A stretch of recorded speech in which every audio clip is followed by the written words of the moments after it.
Well, let's come back to order. We're waiting on the jury has not returned, but before they got a little delayed, so we're going to have to be at ease for a few minutes. But I want to come back on the record so we could deal with any issues as far as the reading of the depositions. Does the state have any issues that they want us to take up? Yes, Your Honor. There's a question. This was a testimony that was taken before the court, which is unusual in a deposition because the court is not present. And it might be a good idea to get some direction as to, like when it comes up to the point where the court, when Mr. Goff says, for example, on page 8, okay, one moment, Your Honor, brief pause, and then he says, we'd like to pause the deposition. I'm going to go into the materiality issue. Is that going to be read in? Do we then skip to... Your Honor, from page 8 to page 14 at line 12, there's a discussion of materiality. That's clearly not relevant. The jury doesn't get to decide that. The court's already done that. There's also one objection at page 19, lines 4 to 12. The court clarified as to what we would be objecting to and what we didn't. There's no reason to go into those 8 lines. Other than that, those are the two things that we see, and we just want to ask about those lines. But you don't want to talk about... Does Mr. Goff want to talk about travel plans? Is he saying to exclude what page and line are you referring to, Mr. Economo? Okay, let's get to page 9.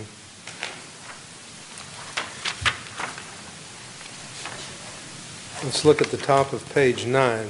What are Mr. Van Eden's? It says cross-examination, line 2. Mr. Van Eden's travel plans are irrelevant to the issues before this jury, Your Honor. They were relevant to the issue of materiality at the time, and it was for that purpose, expressly on the record, that they were tendered.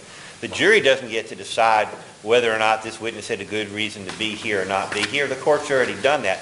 Nor does Mr. Economo need to use that as a pretext to get in the emotional trauma to this person who came up on the crime scene afterwards. Clearly, that's simply clearly inflammatory and prejudicial. I'm not, Your Honor, I am not the one offering this testimony. He says, I'm trying to get in something. I'm trying to keep it out, but the court Sounds is like y'all are agreeing, but not, I mean... I'm just, he doesn't need to get agitated. Okay. I'm just trying to ask, what portions of this is he intending or would he like to have read into the record? That's all I want to know. Let's repeat for the record what you just said earlier. Your Honor, we're going to exclude the materiality discussion that begins on page 8 and ends on page 14 at line 12. And we're going to exclude lines 4 to 12 on page 19. Hold on. Way too fast, Mr. Goff. I can't go that. I just can't go that fast. I'm from Jeff Davis County, and we just don't talk that fast. So page 8 at brief pause. Page? Yes. Yes. What page? Page. Page 8. Page 8 at. Where it says brief pause. And that would be line 12, where it says brief pause, to page 14 at line 12. Hold on. That's in the middle of the Line 14, I think it is. No. My apologies, Your Honor. Where's mine? Let me get page 14, line 12. That looks like I'm looking at the wrong page number there, Your Honor.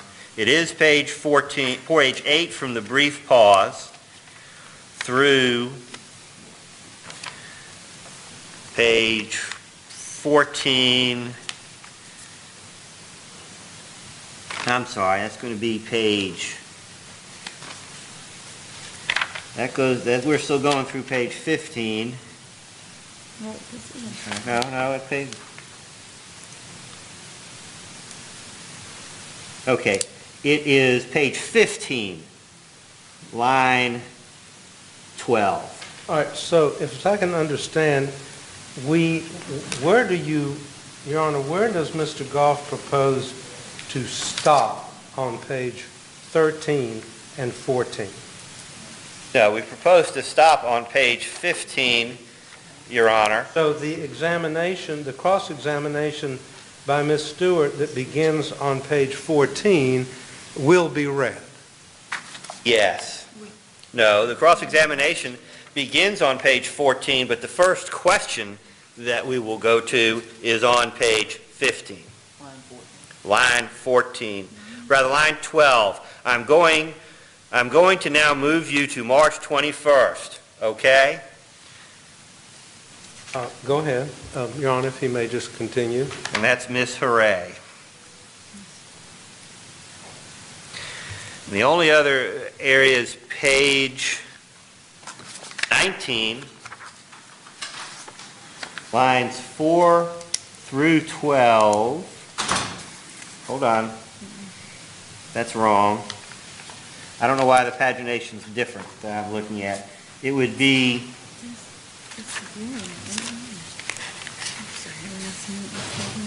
yes, it's page 19, Your Honor, and it's lines 4 through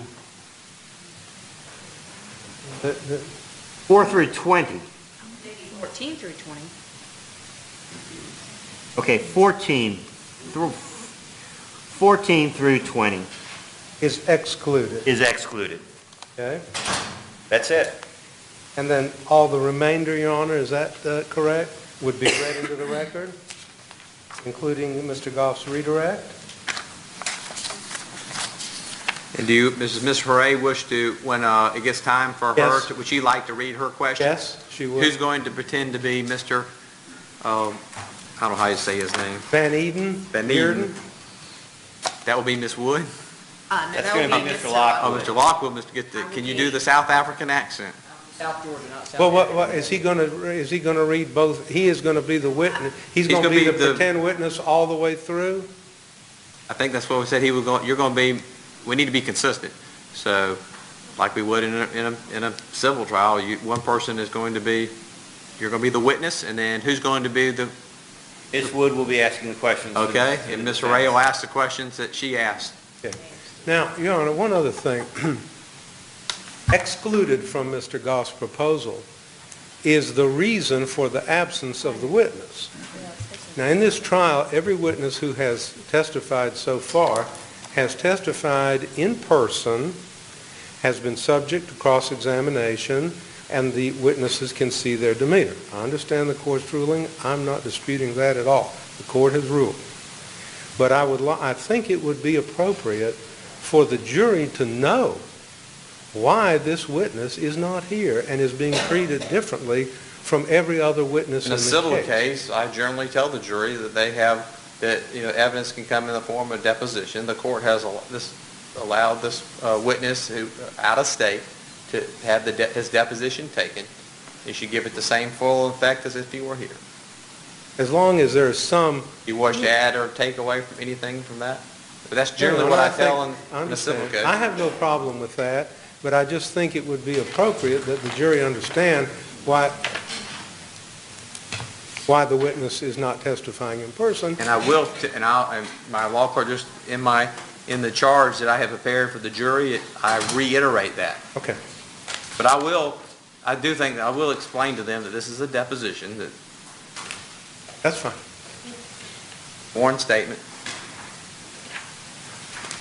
Your Honor, we have several witness issues that we'd like to address with the court before we start up again. Okay, the jury has been notified they are back, so I'm sure they'll need just a second, but we'll go ahead and... Your Honor, we're hoping to try and close the evidence tomorrow. And to do that, it's helpful to address a couple issues.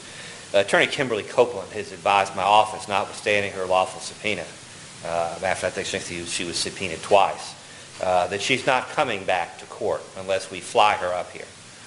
I know of no provision under Georgia law why Ms. Copeland is entitled to special treatment. We are asking the court to enter an order for the sheriff to pick up Ms. Copeland and deliver her to the courthouse so that trial is not delayed tomorrow. Or if Your Honor knows of some other way to secure a testimony that's less draconian, that's fine. But what I don't want is to show up tomorrow morning and Ms. Copeland not be here, and then us being in the position of trying to push the evidence into Friday or Tuesday of next week because Ms. Copeland can't be found. She has alerted us that she doesn't intend to comply with her subpoena, and we are now on Wednesday afternoon at 2 o'clock. We are invoking the court's powers to compel her attendance. She has not filed a motion to quash. What is the purpose of Ms. Copeland? Can you give the court some inquiry of why we're going to have her, that she would be relevant in the guilt or innocence of this case? I can. She's not here, but I can, Your Honor. We sent her a subpoena for her records on her attorney's fees. She was paid $23,000 in cash to represent Mr. Lang. And we don't believe there's a lawful source of those funds. Okay. Well, I mean, but how is that? Okay. I guess I'll have to do some research. Was that relevant in this case? What a co-defendant pays his counsel? Donna, I would like, on behalf of the state, to ask, because the state has an interest in concluding the case as expeditiously as possible, but I don't know if that's a proffer, and I take it that is a proffer of what this witness would testify to. I would like to know how in the world what she was paid and what the source of what she was paid to represent Dominique Lang has to do in any way, as far as relevance goes, to the guilt or innocence of Mr. Elkins and Karima Elkins. I can't possibly fathom where that would have anything to do with the guilt or innocence of those two defendants. Your Honor, somebody else is paying for Mr. Lang's legal fees, and the manner of the payment is unusual. Most of us don't have $23,000 in cash. Now, Ms. Copeland has her own speculation as to how the money was raised, but that's hearsay to begin with.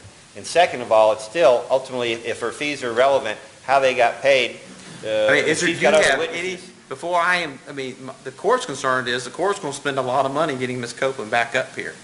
The court will spend all the money it needs to get her up here to be a witness. But I don't want to do it, and then we get through. And we're going. Okay. And all of a sudden I rule, well, this isn't relevant, and I've just wasted a lot of the taxpayers' money getting her up here. Great, Your Honor. The evidence, not to mention, she's an attorney and charges by the hour. The evidence supports the inference that other people were involved in the killing besides my client, and the fact that other people are paying for a co-defendant's legal fees is highly relevant.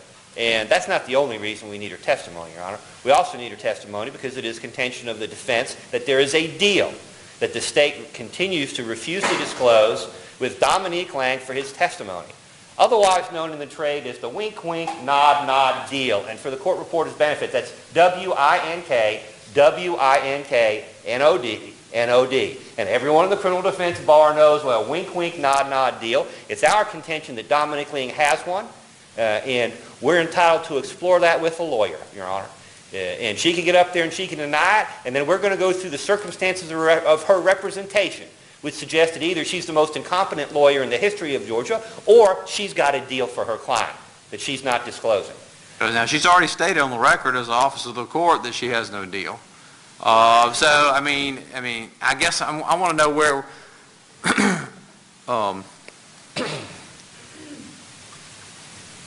you want to put her up that she was paid $23,000 to represent her client. In cash. Okay.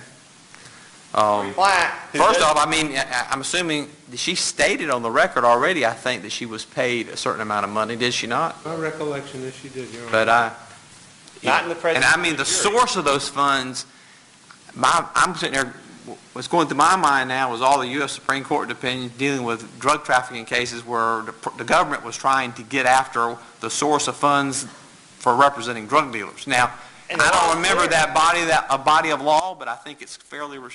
The law is clear, Your Honor. There's no privilege in attorney's fee information, none whatsoever. It's not privileged information. No privilege applies. Now, when Dominique Lang gets up there on the witness stand and gives the incredible testimony where we're supposed to believe that he's just going to confess to accept a mandatory life sentence without having any kind of deal with the state, the jury's going to have to decide whether they believe that testimony.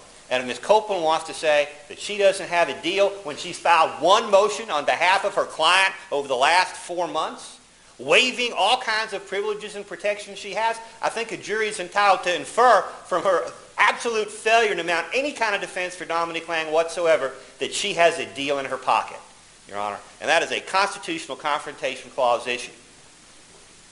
No, is he still going? I'm sorry. I thought he was finished. Your Honor, I'm sorry. I think I that... apologize. No, I apologize to Mr. Conway. I certainly want to give an opportunity to address the court. Is he done? Mr. Conway? It is not a confrontation issue. It is a Brady issue. And we've been through this. I made the statement, and I make it again, that the government, the state, has no deal with Dominic Lang in connection with and exchange for his testimony. Ms. Copeland has said the same thing. If that turns out not to be true someday down the road, we know the consequences of that under Brady. But there is no confrontational right under the Sixth Amendment to ask beyond the representation that is made by the government, in this case the state, with regard to deals with witnesses that are called. There isn't. It's over once I make that announcement. And that announcement has been confirmed by the defense attorney. That's number one. Number two is the issue of the fees. If there was a question of the fees that impacted upon the bias of the client who testified, the time to have asked that question would have been of Mr. Lang when he testified. Isn't it true that your lawyer was paid this kind of money, and isn't it true that it came from this source, and isn't it true that that has colored and biased your testimony against my client, and so forth. It is not unless Mr. Goff is a forfeiture lawyer for the state or the government, his business to inquire about the source of Ms. Copeland's fees. We're not here today to talk about the forfeiture of her fees because they came from drug traffic or any other illicit source. And I'm saying now, Your Honor, that I think the prudent thing to do is, having heard the defense's proffer of what they hope to elicit from the witness, that is the deal issue and the issue of the payment of the money, that I would submit, and my objection to that it would be appropriate for the court, after it has considered it, to make a ruling that that proffer is rejected. You can put the proffer on the record, but that the testimony is rejected and that the witness need not appear, so that we can move on in the case. And I would ask that the court do that. Do you think that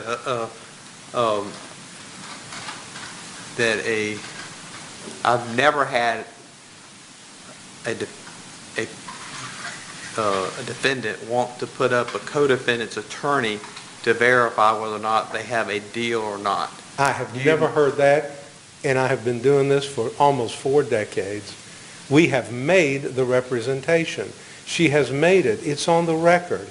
He has preserved, the defense lawyer has preserved whatever Brady claim he may subsequently have, if it develops either on habeas or some other proceeding, that wasn't the case. It ends there. Goff, I mean, you could, other than, if we brought her all the way back up here, she would say, we have no deal. I mean, you couldn't question her on why they don't have a deal. I mean, where would you... I'm going to cross-examine her about the motions that she filed or the lack thereof, all the deadlines that she missed. An attorney's strategy on how they defend their client would not be relevant in this case, would it? Your Honor, let me begin by saying that while we're all honorable gentlemen here, our Constitution does not depend.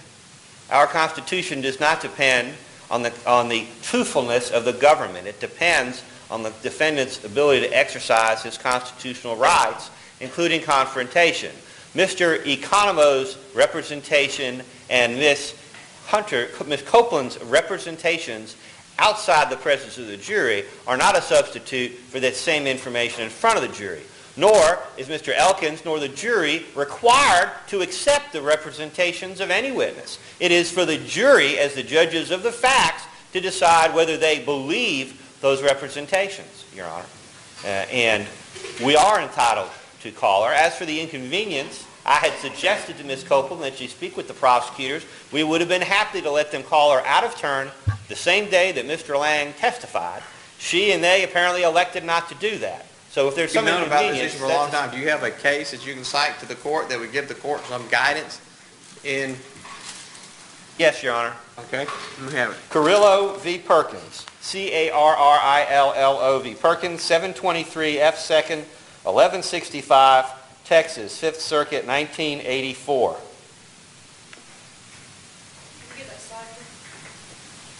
723 F. 2nd, 1165.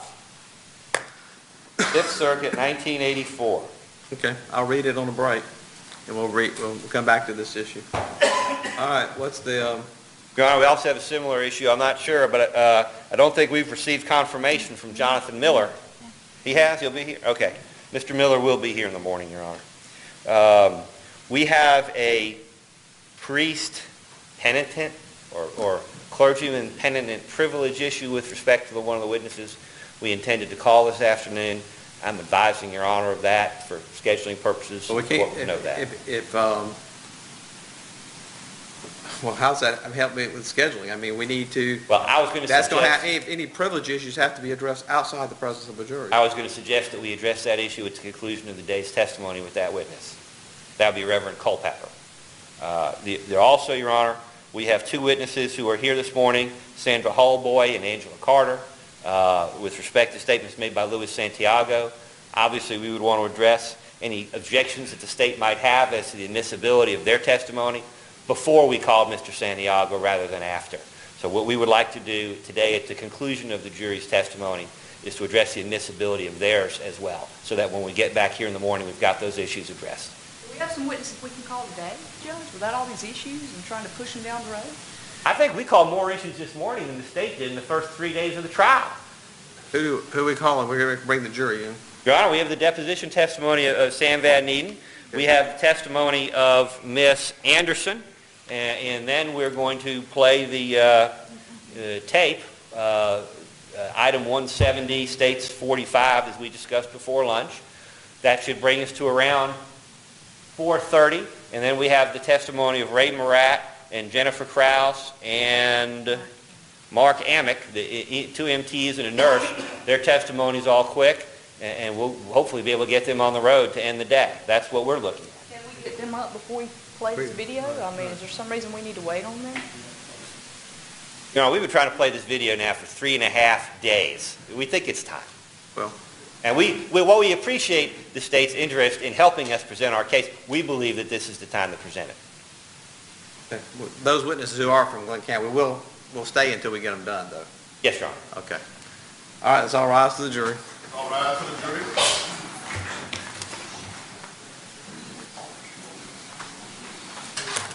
I have it. Here. Lassie is the same. Can you handle this? Have it.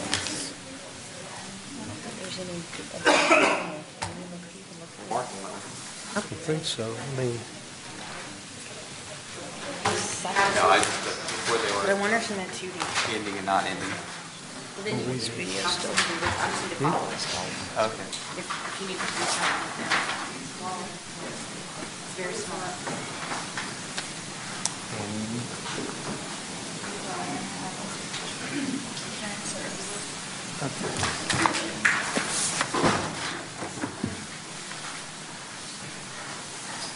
Be seated, please.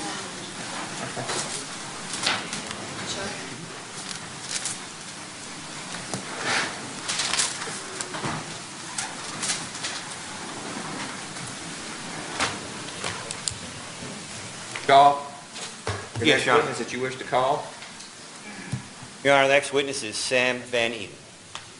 Ladies and gentlemen, the defense is called Sam Van Eden. The law allows for testimony under circumstances to be taken by way of a deposition.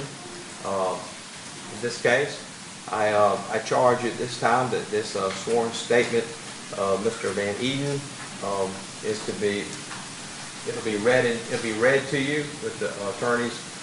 It's to be just like if he were here. Okay. All right.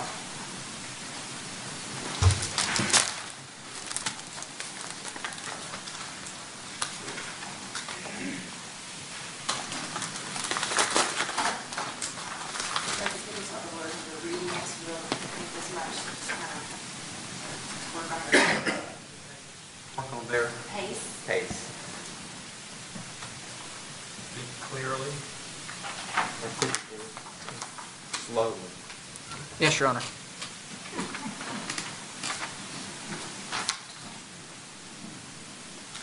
Mr. Van Eden, where do you currently reside, 812 Albany Street, and how long have you lived there? 2 years. All right. If you don't mind my asking, approximately how old are you? 54, And where were you born, sir? South Africa. All right. And you came to the United States. Do you recall what year? 1983. All right. Do you have some formal education? You went to school in South Africa. Yes, I went to college. Okay. Which college was that? Elsenburg Agricultural College in Stellenbosch. All right. Did you receive a 4-year degree? No, it's a 2-year agricultural diploma.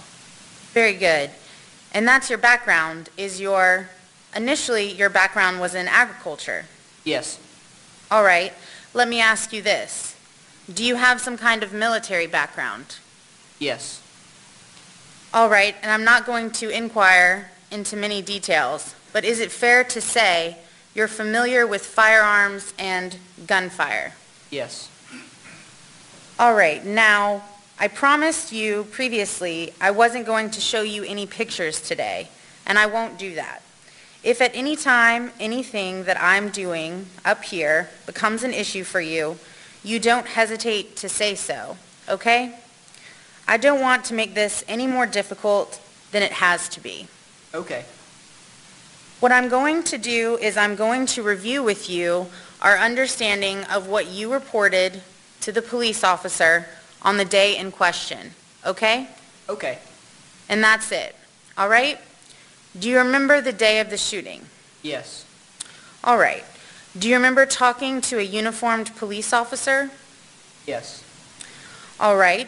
Did you tell him that you were riding your bicycle that day? yes, All right. You indicated you were riding your bicycle northbound on Ellis Street. that's correct.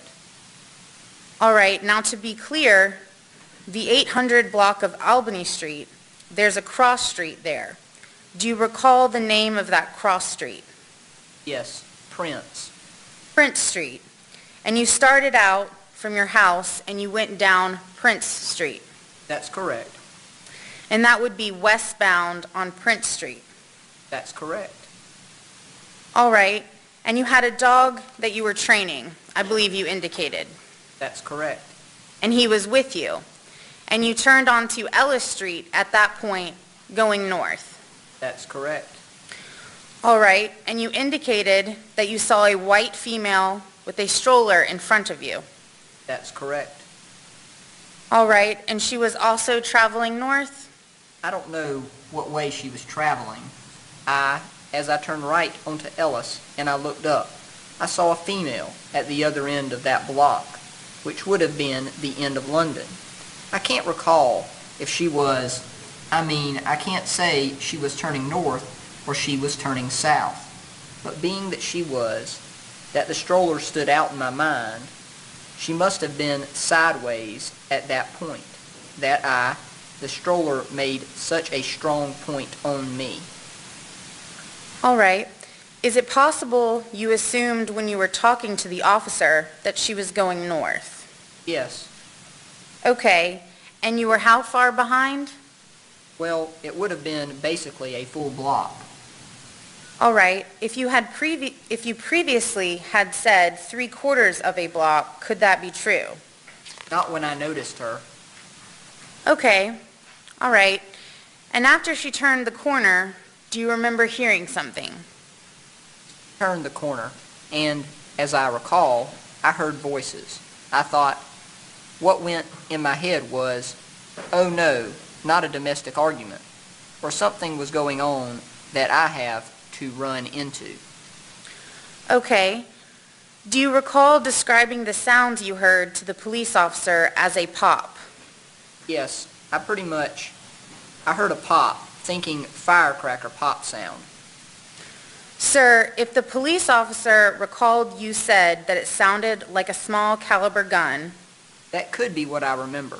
I just remember that I kind of thought it must have been pretty small because I thought firecracker. Or a small caliber gun. Yeah, or a small caliber gun. Right. And if the officer reported that you said a small caliber gun, you're not saying he was incorrect. No. Okay. Did you then hear another noise? Then I heard, after that pop, it sounded more like hysterical. Okay. Would you describe that as screaming? Is that another way to describe what you're describing? Crying, screaming. All right. And at that point, you came around. What did you do after you heard the scream? I kept on going northbound. Like I say, I had a big dog that I was training to ride with me on the bicycle. So I was paying a lot of attention to him. And then, as I came up next to the blue house on the southwest corner of London and Ellis, I saw a lady on the path to the front door. And I also saw a lady then came out from the house of the next, and she was walking to the street on her phone, and I was looking at this, and this lady informed me, asked me for help. Somebody shot her baby. All right. Did you make a call to 911 at that time? Yes. All right. I'm not going to ask you anything else about what you saw at the gate there, okay? Okay. But I do have 2 or 3 follow-up questions. As you were walking up Ellis Street, would it be fair to say that you had a clear line of sight up Ellis Street? Was unobstructed? Yes. All right. Did you see anyone shoot a firearm on Ellis Street? No. Okay. Did you see any other people walking up the street with you or in front of you, between yourself and Mrs. West? No. Did you see any other people coming down Ellis Street from the opposite direction while you were walking up? No. Okay. Did you see anyone running across the street after you heard the pop or after you heard what you thought was a domestic argument? No. Okay. One moment, Your Honor.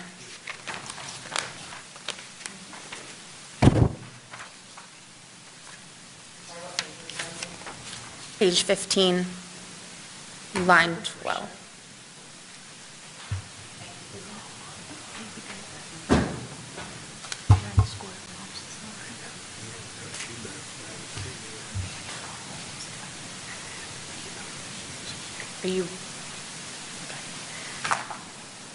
I'm going to now move you to March 21st, okay? Okay. I'm going to take you back to that day. You spoke to a couple of officers that day, correct? Yes. The first one you talked to was Officer Birch, I do believe. Is that correct?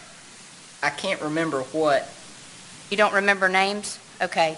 You were on your bike? That's correct. Okay. And you had your dog with you? Yes.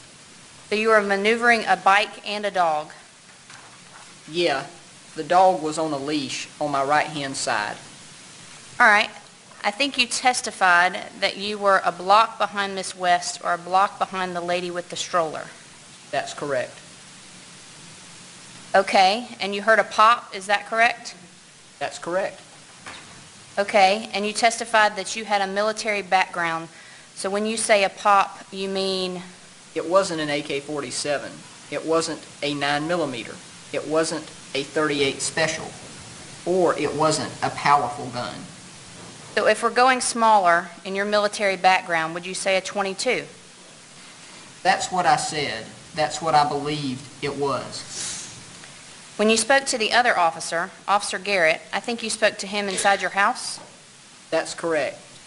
Those 2 officers that came to the scene. Okay, yes, Deputy Trawick and Officer Garrett. You told them that you were looking at something in a garage or shed or Yeah, I was. a plant? I'm a gardener.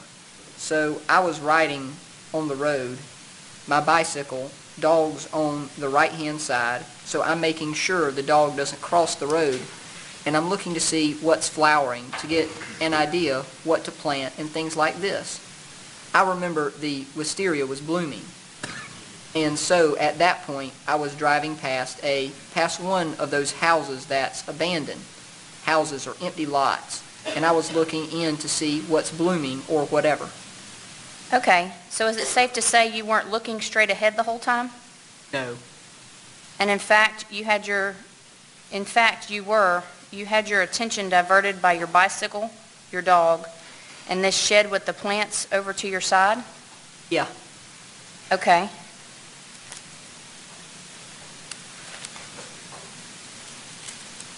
Just one second. You said you heard the pop, and then you heard a woman screaming, correct? yes. Okay. At what point did you see that woman that was screaming? Well, I was about from where she was standing. I couldn't see her until I was pretty much right next to the house or towards the front part of that house before I could see her. Okay, which house is this? The blue house that belonged to the gentleman that works at Fletsy. I don't know his name. Okay, is that what corner of... It'll be southwest corner of London and Ellis. Okay, and I hate to make you do this, but once you saw the lady, what did the lady look like?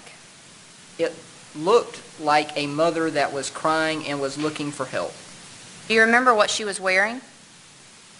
I know she had shorts on, I think. That's all. I think so. I can't remember. I don't know what she was wearing. And you said she was crying? Yes.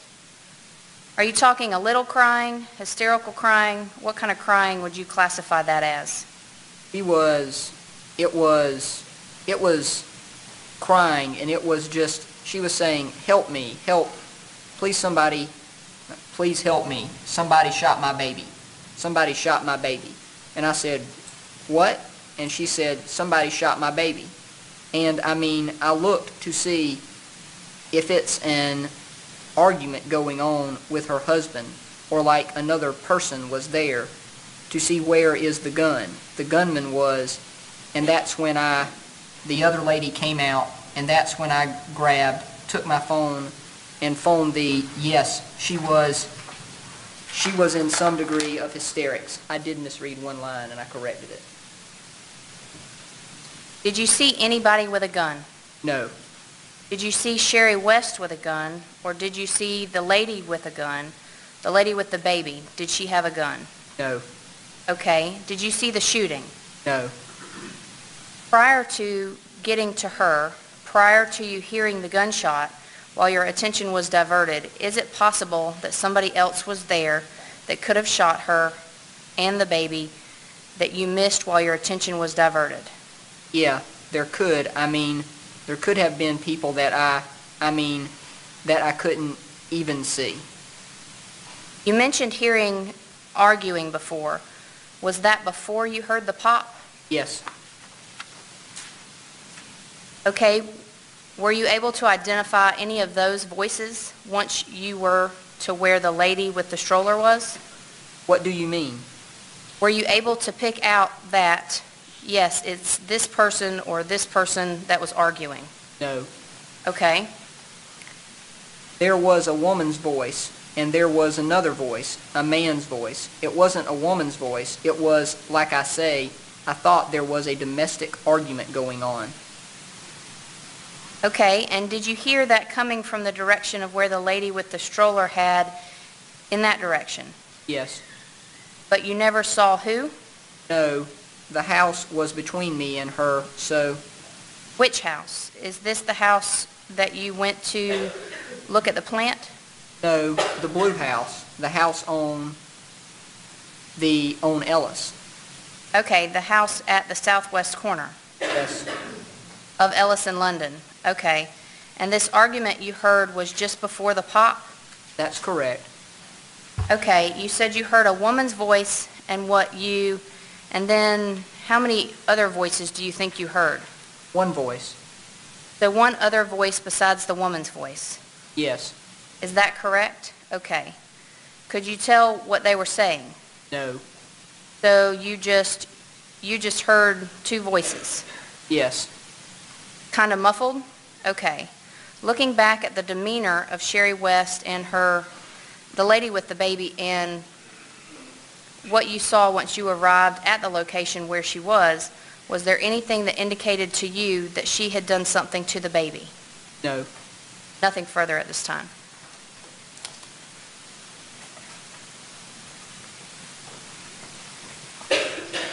We're almost done, Mr. Van Eden. We're almost done. Okay. Did you hear footsteps or did you hear running? No. Did you see anyone running up Ellis Street? No. And no one ran by you south? No. Okay. You never saw anyone running across Ellis Street? No. But you did discuss this with me once before, didn't you? Yes. Do you remember what direction you thought they might have been able to run in without your seeing them? Yeah. To me, looking at, they would have run west on London. As I told you, it's a house on the corner of Union and London without any fences, and you could have been gone within seconds. If they had run west on London Street, you might not have been able to see them. No. Okay. Now, your best estimate, how long could it have taken you after you heard all that to get to the corner? Couldn't have been more than a few seconds, could it? No. At most, I would say a minute or a couple of minutes, probably. I mean, my dog is not it's a bulldog cross. It's not a fast runner. And so I was just riding my bicycle down the road, whatever it takes. I can't remember how long it would have taken. Okay. And one of the women from the house across the street had already come across the street to help this woman, or were you the first one there? No, I was at the point. What I remember is there was nobody in the street until this lady said, "Somebody shot my baby." And then I had the dog on the leash, and I was thinking of I've got to put the dog somewhere and the bicycle. And then that's when I noticed this other lady coming out of her house or appear on the right-hand side because I was concentrating on this lady. So this other lady was walking out, also on the phone. All right. Now, I think I asked you this previously, but I want to make sure about it. Did you see any blood on Ellis Street? No. The blood that you saw was all on London Street, in front of the house, and on the sidewalk where the child was. The blood putting it this way, when I arrived at the scene and the 911 operator asked me to look at the baby and see where the wound is, at that point there was just bile coming out of the kid's mouth and brain tissue was flowing out of the wound. And it had a little hood on, a little baby hood thing on. And while I was talking, right after I looked at the baby in the stroller to look to see where the wound was, and I was talking, I went back. Things happened so fast. I had a flip phone, so I flipped the phone shut. So I was about to phone again, and the other lady was totally hysterical at this point. And so she gave me her phone, and so I spoke to that 911 operator, and I told her that I told her where the bullet wound was, and she asked me, "Is the baby still breathing?" And I turned back to the mother, and she said, and I said, "What, the baby's still breathing?" And she said, "Yes, the baby's still breathing." At that point, she took the baby out of the stroller, and she put the baby down on the sidewalk and started mouth-to-mouth resuscitation right there. And that is where the blood came from, right where the baby was lying on the sidewalk. I'm sorry you've had to describe it, but no one was shot on Ellis Street that day. Not that I witnessed. No further questions.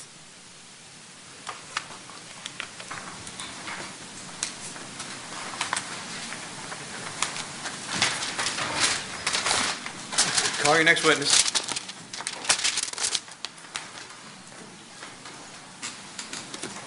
Next witness is Mrs. Anderson. Mrs. Anderson.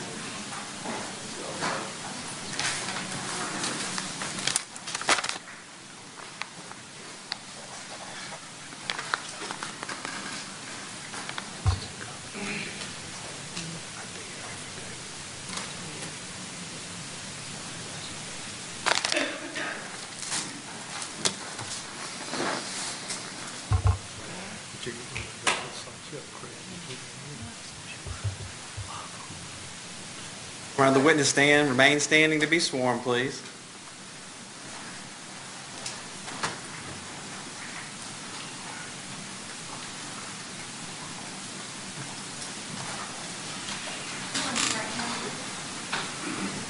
you solemnly swear or affirm the evidence you shall give the court and the jury on which you have been shall be the truth, the whole truth, and nothing but the truth and the truth? I do.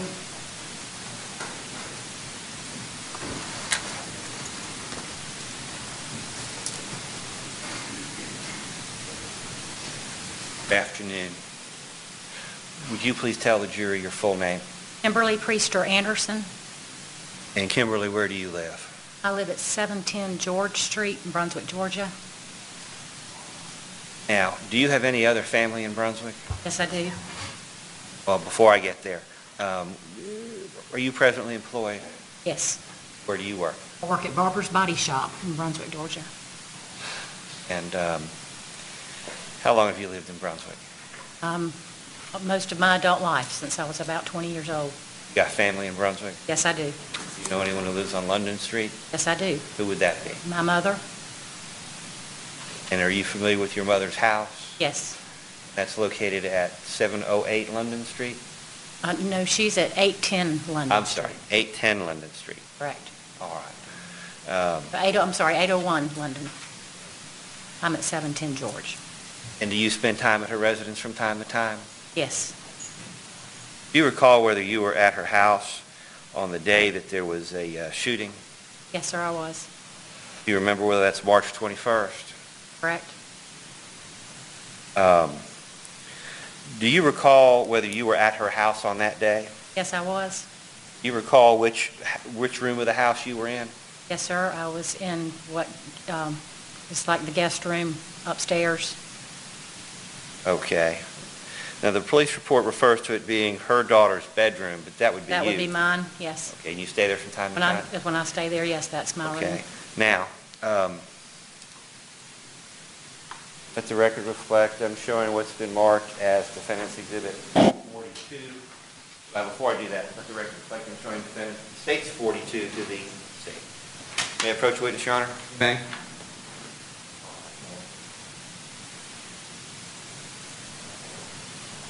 What's been marked as State's Exhibit 42 is an aerial photo of part of Brunswick, Georgia. Can you take a moment and review that? Yes, sir. Have you seen that photo before? No, sir. Okay, but you are familiar with the area? Certainly. Can you hold up that photograph or aerial photo to the jurors and point out your mother's residence in the picture? It's the one with the terracotta colored roof. Okay. Now, in terms of orientation, if I could borrow that photograph, aerial photo again. We're going to turn it this way if that's okay. Okay? Can you point out to the jury your mother's house? This is my mother's house, and this is the bedroom that I was in upstairs on this side. All right. And that is the house with the reddish roof on it Correct. at the southeast corner of London and Ellis. Correct. All right. And you were in the bedroom Yes. at that time. Does that bedroom overlook the 800 block of Ellis Street? It does not. It's on this side of the house. It's on the side with the porch. I was preparing to leave the house, and I was in that room upstairs. Okay. And what did you hear? I heard 3 gunshots, at which point I walked to this side of the house, which is my daughter's bedroom, and looked out of the window that's next to this tree here. Okay. Now, your daughter's bedroom, point that out once again to the jury. Where is your daughter's bedroom? On this side of the house, on the Ellis Street side of the house. So your daughter's bedroom has a window that overlooks the 800 block of Ellis Street. Correct. Now, across Ellis Street, across the 800 block from your house, do you see a house that's of a different color and different roof style? Yes, the blue house that's here on the corner. And that's 708 London. I'm not certain of the number of the address, but yes, it's London Street. Okay. Now, the window that's in your daughter's bedroom, is that a small window or is that a big window? It's an average-sized bedroom window. And I take it, is that a clear glass window or is it privacy glass? It's clear glass, but it's paned. Okay. It's not a full glass. Does it provide a clear view of Ellis Street? Not completely, because there is a tree that grows right beside the house, the view is obstructed by the oak tree. And you can see the foliage in the photo, can you not? Correct. All right. So you heard three pops? Yes. And would you describe them as being one right after the other or as being over an extended period of time? How would you describe them? They weren't real consecutive, but they were very close together. It wasn't pow, pow, pow. It was, but within 30 seconds or so of. All right. And so you went from the bedroom that you were in into your daughter's bedroom. Correct. You looked out the window onto Ellis Street. Correct. Clear day. Yes. It's cold, but it was. Did you see a woman in the street? No. Did you see a stroller in the street? No. Did you see a child? No. Did you see blood? No, I saw nothing but just the street. I didn't see anything. Did you see two young black men running? No, I did not. And at that point, you went down the stairs. Correct. I was already preparing to leave the house All right. when I heard the shots. From the time you heard the shots, well, let me back up. The bedroom that you were in, is it an average-sized bedroom? A large bedroom. All right. When you say a large bedroom, as large as this courtroom? Certainly not. Okay. It's the master bedroom of the house, though, so it is the largest About bedroom as in far the house. across the room as from you to me? Correct. All right. And then there's a hallway in between the bedrooms? Yes, there's the upper level where the stairwell comes up. So, And then there's your daughter's bedroom? correct. Your daughter's bedroom somewhat smaller? Yes, sir. How long could it have taken you to get to the window after you heard those pops? 10, 15 seconds, because I immediately went to the window. As I said, I was already preparing to leave the house, had my purse on my shoulder, was dressed, shoes, everything, so I went directly to the window, didn't see anything, and headed down the stairs. And did you walk down the stairs or did you run down the stairs? I ran down the stairs. Out the front door? Yes. That took a couple more seconds? Yes. So at this point, we're talking about 5 or 6 seconds from the shots being fired at most? Probably a little more. I mean, it's a big flight of stairs, but yeah, about 10 seconds, 10, 15 seconds. I didn't hesitate. I went straight out the door. All right. And when you went out the door, did you see a woman with blonde hair? Yes. You went out the door. Where was the woman at that time? He was approaching the house, that's the blue house that's on the corner there, somewhat in the intersection, pushing up on the sidewalk, and I watched her push the stroller into the fenced yard of the house next door. Okay. So you never saw her pushing the stroller up the 800 block of Ellis? No, she was already, there in the intersection going into the fence line when I approached. And at the time that you walked out, what was your understanding as to where the shooting took place? Sustained objection.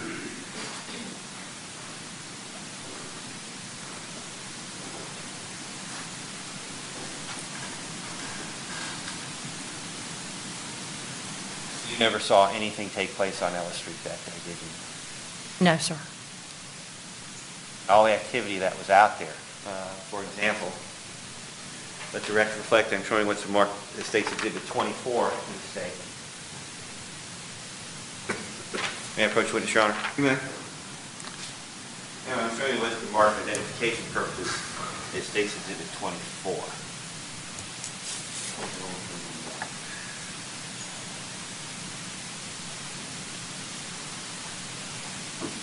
You were present in the early stages of the police investigation, were you not? Yes, I was. You present when they started marking off the crime scene? By that time, actually, when they started putting the tape up, we were taken out of the area. So I wasn't present when they put these markers out, no, sir, but Were you watching from across the street? no, sir, we were interviewed by the police, and I immediately went down the street to my house. Very well. Very well. Your Honor, I have no further questions for this witness. Ms. John? John, I can't hear you. You step here to the podium. Thanks. Ms. Anderson, you were staying with your mother or living with your mother at the time? Yes, I was. Okay. Do you have a house in the neighborhood yourself? Yes, sir. Yes, ma'am, 1 block down. Okay. How long have you been in the neighborhood? We've lived downtown off and on for 25 years. By downtown, you mean downtown Brunswick? South End Brunswick, yes, ma'am. South End. How would you describe that area? It's safe, quiet, pleasant Yes. place to live, Do you know some of your neighbors? certainly, A lot of older homes in that area? certainly, yes. Historical homes? Mine was built in 1876, yes, ma'am. Yours was built in 1876. Okay. Ms. Anderson, I want to take you back to where you first heard the 3 pops. And you said, I believe, that they were not real consecutive, but they were close in time. Is that right? That's correct. And when you say not real consecutive, what do you mean by that? It was not pop, pop, pop. I mean, it wasn't like a very rapid succession. It was a little more spanned out. And it wasn't lengthy by any means, but it was not bam, bam, bam. So there was some seconds, maybe? There was a few seconds Between the shots? Between the shots, yes. And what caused you concern? What did you think the pops were? I knew that they were gunshots from a small caliber weapon. And why did you feel like it was a small caliber weapon? I used to fire pistols, and I know the difference in sound. And I stated that to the police that morning, that I thought it was a small caliber weapon. And you indicated I'm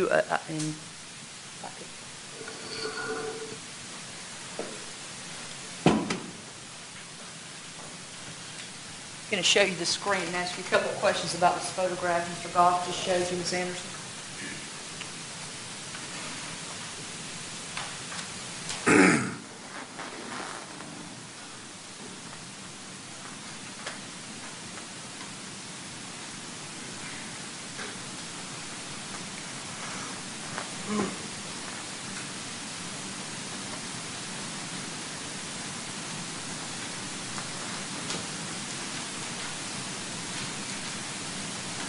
Are you familiar with this area, Ms. Anderson? Yes, ma'am.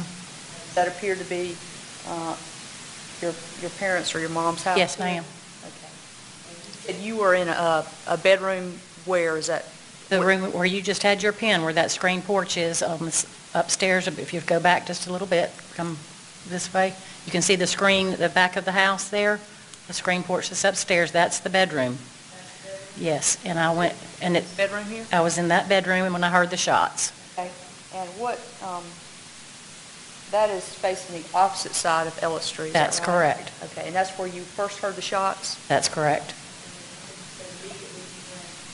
Bedroom over here? I went directly to which is directly from one where that screen is in the back of the house to that side where the foliage is on the Ellis Street side. Bedroom to this side over here? That's correct. I looked out the window there where the foliage is. You weren't able to see anything? That's correct. Didn't see a woman?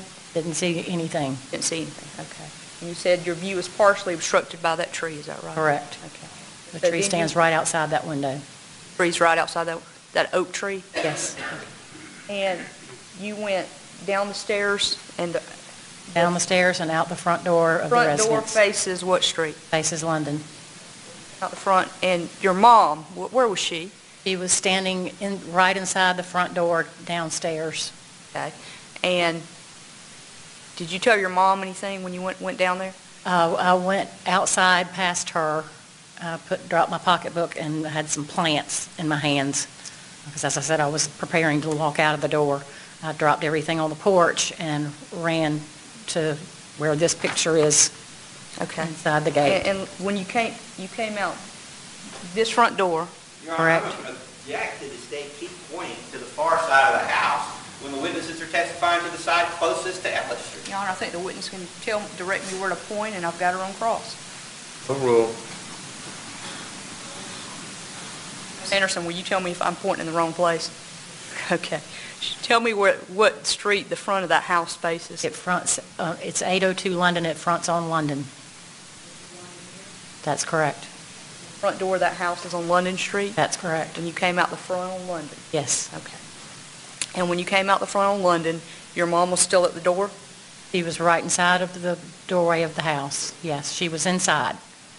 After I went out, she came out on the porch, and Did you say anything to your mom? she asked if they had shot the dogs, and I said no, it was the baby, and for her to go back inside. As you came out the front door, tell me where you were and what you first saw.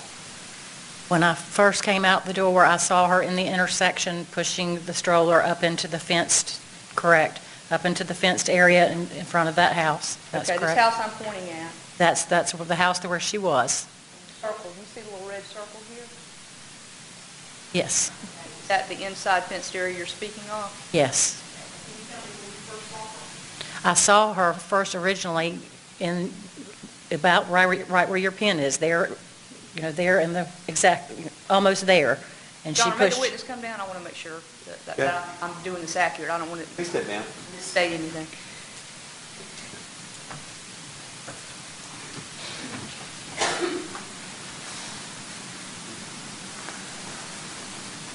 I'm going to let you point, Ms. Anderson, where you first saw her, if you would.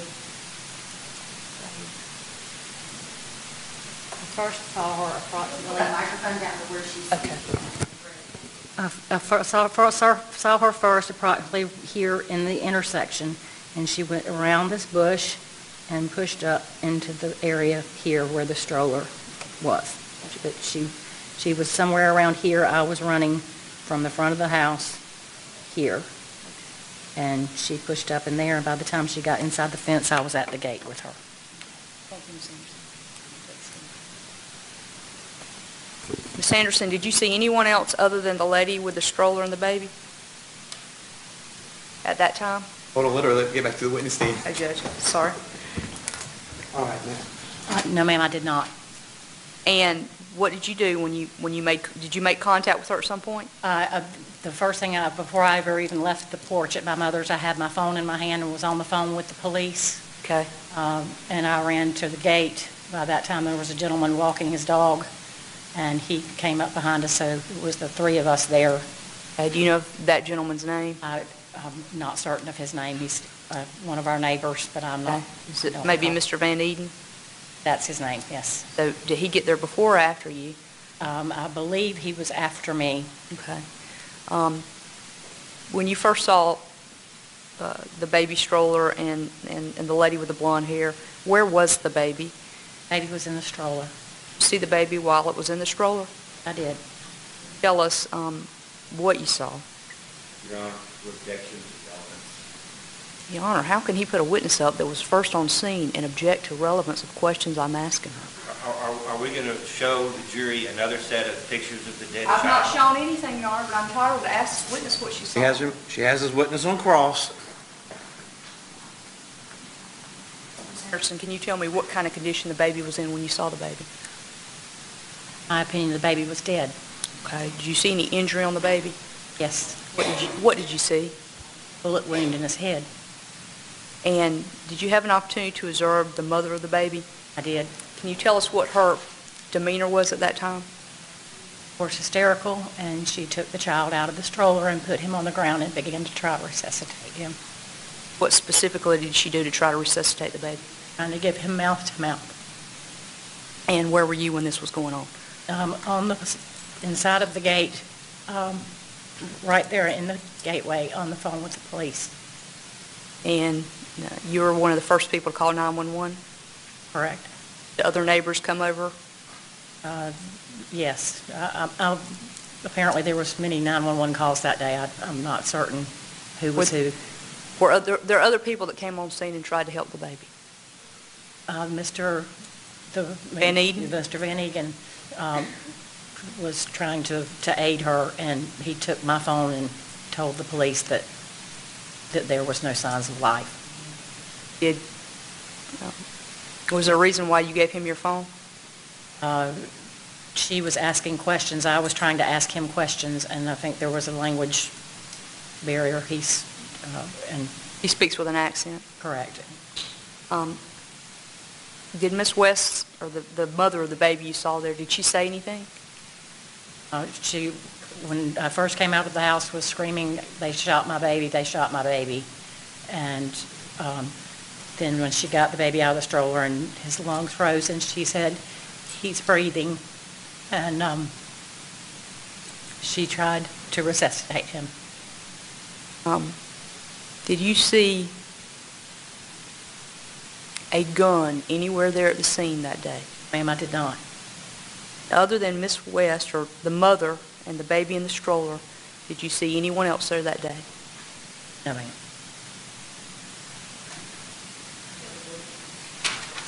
McIlvain? No question. All right. Can you redirect? So when you just said that you didn't see anyone, you certainly didn't see two young black men running or walking. No, I did not. Ma'am, you've testified you were upstairs in your bedroom on the far side of the house when you heard the first shot. Is that when you started down the stairs? I first went to my daughter's room and looked out of the window, and then started down the stairs. So you started towards your daughter's room when you heard the first shot?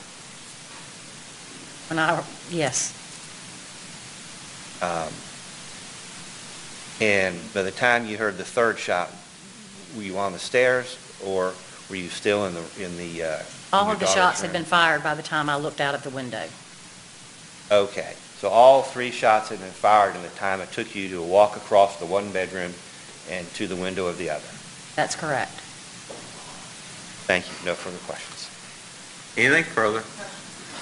All right. May this witness be excused. Yes, Your Honor. Or excused. Ma'am, would you spell your middle name for me? Your middle name and stuff? Well, Priester, Priester. Ster.